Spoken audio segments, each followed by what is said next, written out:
أعوذ بالله من الشيطان الرجيم بسم الله الرحمن الرحيم ستجدون آخرين يريدون أن يأمنوكم ويأمنوا قومهم كلما ردوا إلى الفتنة أركسوا فيها فإن لم يعتزلوكم ويلقوا إليكم السلام ويكفوا أيديهم فخذوهم واقتلوهم حيث ثقفتموهم وأولئكم جعلنا لكم عليهم سلطانا مبينا۔ ترجمہ کنزُ الایمان۔ اللہ کے نام سے شروع جو نہایت مہربان رحم والا۔ اب کچھ اور تم ایسے پاؤ گے جو یہ چاہتے ہیں کہ تم سے بھی امان میں رہیں اور اپنی قوم سے بھی امان میں رہیں۔ جب کبھی ان کی قوم انہیں فساد کی طرف پھیرے تو اس پر اوندھے گرتے ہیں، پھر اگر وہ تم سے کنارہ نہ کریں اور صلح کی گردن نہ ڈالیں اور اپنے ہاتھ نہ روکیں تو انہیں پکڑو اور جہاں پاؤ قتل کرو، اور یہ ہیں جن پر ہم نے تمہیں صریح اختیار دیا۔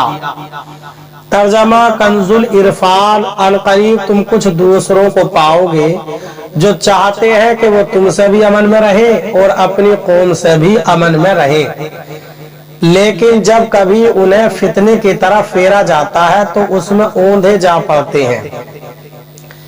پھر اگر وہ تم سے کنارہ کشی نہ کریں اور تمہارے ساتھ صلح نہ کریں اور اپنے ہاتھ تم سے لڑنے سے نہ روکیں تو تم انہیں پکڑ لو اور جہاں پاؤ انہیں قتل کر دو، اور یہی وہ لوگ ہیں جن کے خلاف ہم نے تمہیں کھلا اختیار دیا ہے۔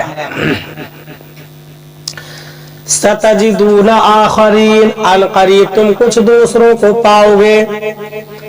اس آیت کریمہ کا شان نزول یہ ہے کہ مدینہ طیبہ میں اسد و غطفان دو قبیلوں کے لوگ ریاکاری کے طور پر کلمہ پڑھتے اور اپنے آپ کو مسلمان ظاہر کرتے، اور جب ان میں سے کوئی اپنی قوم سے ملتا اور وہ لوگ ان سے کہتے کہ تم کس چیز پر ایمان لائے تو یہ کہتے ہیں کہ بندروں بچھوؤں وغیرہ پر، یعنی اسلام کا مذاق اڑاتے۔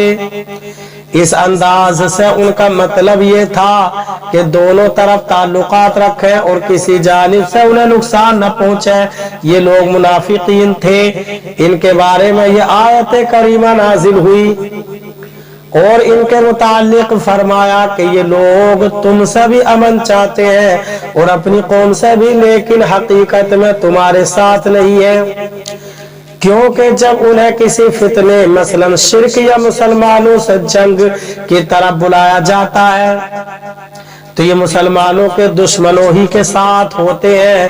مزید ان کے متعلق فرمایا کہ اگر یہ لوگ تمہارے ساتھ جنگ کرنے سے باز آ کر ایک طرف نہ ہو جائیں اور تمہارے ساتھ صلح نہ کریں تو ان کے کفر اور غداری اور مسلمانوں کو نقصان پہنچانے کے سبب ہم نے تمہیں ان کے قتل کرنے کا کھلا اختیار دیا ہے۔